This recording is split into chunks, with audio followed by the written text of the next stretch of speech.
Hi, I'm Jamie Dowes. I'm the Managing Director of Sustainable Aviation Futures, the global series of congresses and training courses taking place across the world and focusing on aviation decarbonisation and everything to do with sustainable aviation fuels.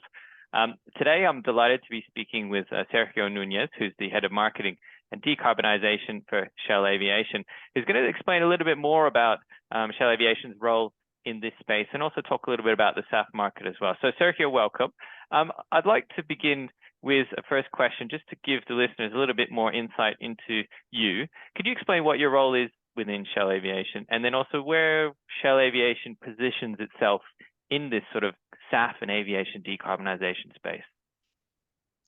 Good afternoon, Jamie, and hello to everybody.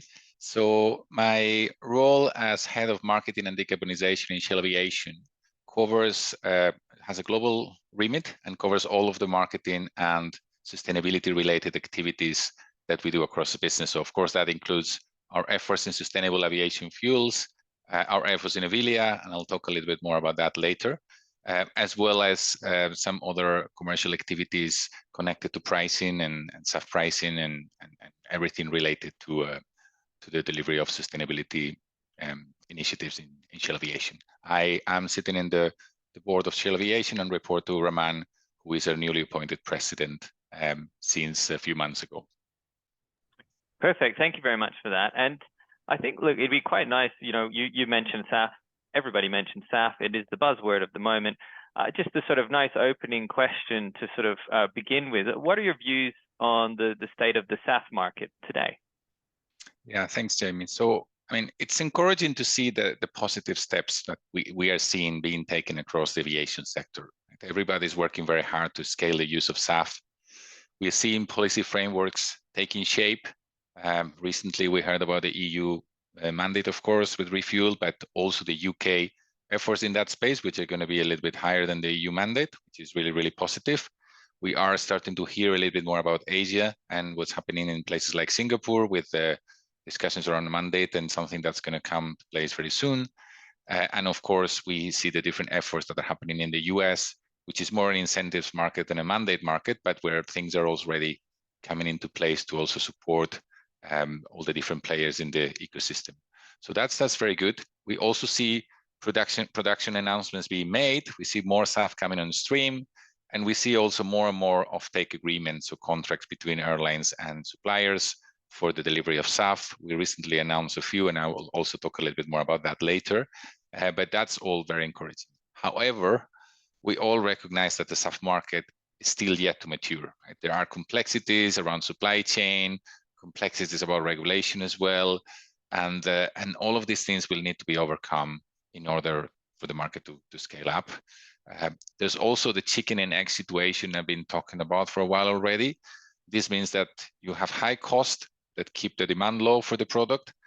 Of course, to bring down the cost, you always need more supply, but the more supply will only come if the demand goes up, right? So that chicken and egg situation, which fits itself, it's not helping us a lot, and we need something to really break that cycle very soon.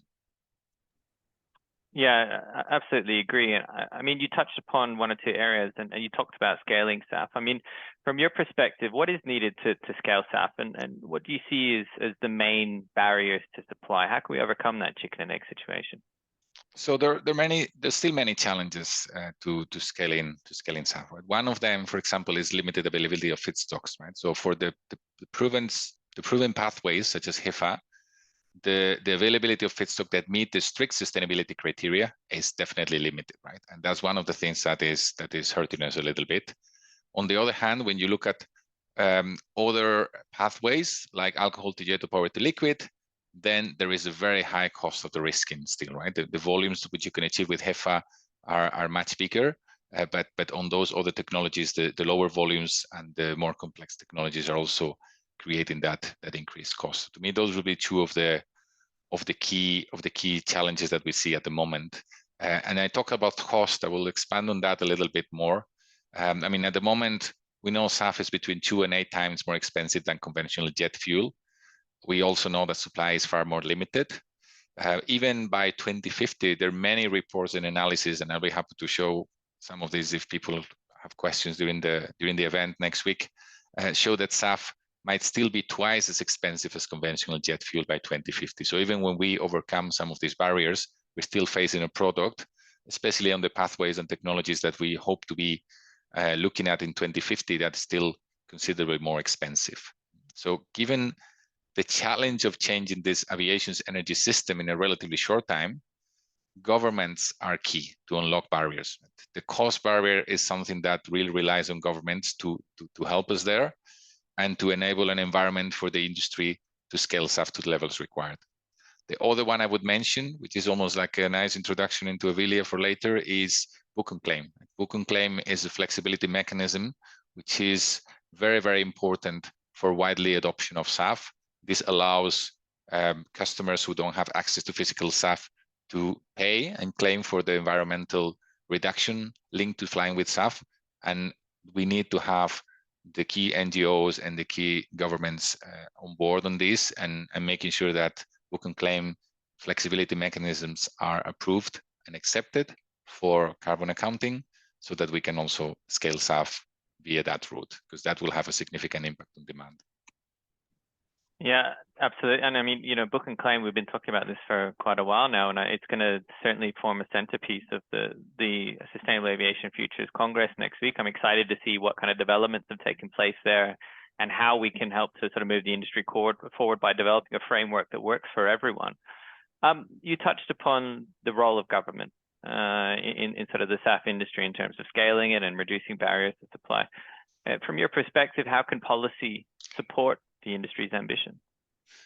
So policy can definitely help to unlock net zero for aviation. Right? With the right frameworks in place, we can really bridge that price gap. Maybe not completely, but we can bridge a significant part of that price gap between conventional jet and SAF, and then helping it to become a realistic solution that can materially reduce emissions from flying. But policies should be comprehensive, right? So policies should impact both supply and demand. We see different approaches to policy, and we believe in Shell, but both are valid and both are necessary. So the carrot and the stick are both needed. On the one hand, you have incentives. We talk a lot about the US market in the last months. Incentives and production side mechanisms should be introduced, but also we need mandates and mandates that drive price stability that help overcome the self-affordability challenge. Price stability is something that airlines are asking for, and we are very happy to see coming into the market, because that also makes things easier from a supplier point of view and allows us to scale up supply chains and delivery points in a much less risky way. The other thing I wanted to mention about policy is that it should always encourage a level playing field, right? We have a huge ecosystem in sustainable aviation fuels. We get airlines, we get airports, we get OEMs, fuel producers, suppliers. Everybody should be taking action to overcome the challenge, but policies should encourage that level playing field. If we have policy that starts to create skews or differences so that some parties are more get a better benefit than others, that wouldn't help us to really solve the challenge, right? So that approach, a truly balanced approach, encouraging investment in supply and stimulating the demand are the key elements of policy for us. Yeah, I think it's important that you mentioned that it's not just the role of governments in driving the SAF industry, and it does take collaboration. And this is something that we often hear at our conferences and events. I mean, from your perspective, when we're not talking about the governments, but every other part of the value chain, how can the industry work together to scale SAF? What role can the different parts of the value chain play in helping to scale SAF? Yeah, thanks, Jamie. So we really need all parts of the aviation value chain to play together or to act together here to drive SAF demand, right? On the one hand, you could almost start by the end consumers, right? The end consumers should be educated on SAF and should be supported in choosing the decarbonized flights options. We are starting to see a little bit more adoption and a little bit more that the airlines are doing to encourage the consumers on this space. But of course, if the consumers don't exercise that pull, then there's not going to be an effort from the other party. So we really need to start to see that pull from consumers to choose for SAF-enabled travel options and to pay for part of that SAF or for all of that SAF when they fly.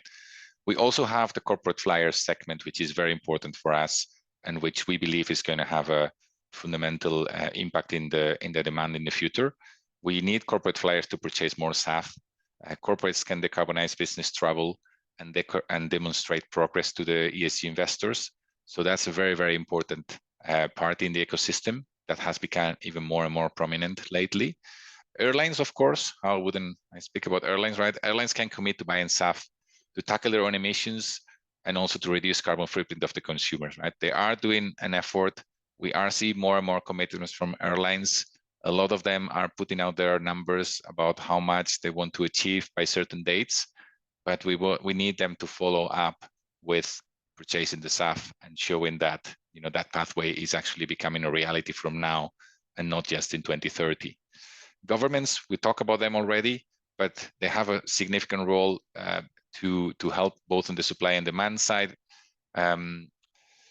The adoption of SAF started being supported by voluntary demand, but ultimately it will have to be policy-led. So that's something very, very important. So I'm not going to talk more about governments right now, but definitely is a key element in the chain. NGOs, I mentioned, you know, the likes of Greenhouse Protocol and others, very, very important players, especially when we are trying to find innovative solutions to stimulate demand like book and claim. So very, very important player also in the ecosystem. And of course, fuel suppliers, right? Like Shell Aviation have a critical role to play by investing in SAF infrastructure that will enable sourcing of SAF and delivery to locations around the world, right? Because remember, we need to put SAF in the planes. If you don't have SAF in the plane, then you don't have anything, right? You don't have any emissions reductions or any other mechanisms that can be linked to that. So the ability to spend money and develop supply chains to put SAF into the airports is very, very important, and we have a key role to play there. For example, you know, in May last year, we announced this multi-year offtake agreement we have with Montana Renewables, which is the largest SAF producer, in North America. We are expanding and blending and building new supply chain capabilities to blend and distribute the SAF through the USA and also Canada now. So we're growing in that space, and that's what we constantly do, right? I mean, we also completed the upgrading of our SAF blending facility in Singapore, and now we enable SAF supply to Japan Airlines, to Cebu Pacific, Cathay. So we are constantly trying to increase the number of airports in which we deliver SAF, and we believe that that's one of the key roles the fuel supplier has to play. We recently enabled SAF supply into the UK as well, and we're growing in that space every day, and we believe that other fuel suppliers should be doing the same. Yeah, and of course, you know, the fuel suppliers and large energy majors like Shell are such an important part of the value chain. Great to hear the plans to sort of help to sort of support with regards to SAF supply worldwide. I mean, apart from that, are there any other actions in particular that Shell are taking today in terms of planning for the future to help support customers reduce their emissions in the aviation space? Yeah, there's a few things that we are trying to do. So we are playing in different parts of the value chain. One of the things we are focusing on very heavily is that we're using our expertise in aviation and fuel technology. We're leveraging our trading capabilities to invest in SAF feedstock production technologies and plants, right? So that's very important for us. All the feedstock element of the ecosystem of SAF, we believe that that's one of the key sources of competitive advantage and one of the key places where we want to play in the value chain, and we are very actively playing in that space. The other one I already mentioned, we're building supply chain capabilities. I mentioned already a few geographies in which we recently started to deliver SAF. There will be others. The work never stops, and we are trying to increase that capability. The one I also wanted to mention is, of course, our production plant that we have planned for Rotterdam, right? The biofuels plant at the Shell Energy and Chemicals Park in Rotterdam in the Netherlands is expected to be one of Europe's biggest. And once it's operational, is going to be one of the biggest plants in Europe. It's expected to be capable of producing 820,000 tons of biofuels from waste every year.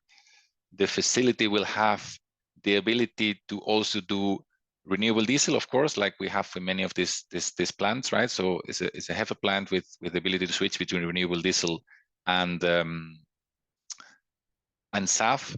And yeah, we're very excited. We expect it to come on stream in the later part of the decade, but we're getting ready for that. And of course, we're also looking at the markets and how we place these molecules. But of course, with the mandates ramping up in Europe, we don't think we're going to be short of demand on that particular geography and on that particular moment in time. The last thing I wanted to mention is our efforts on the book and claim space.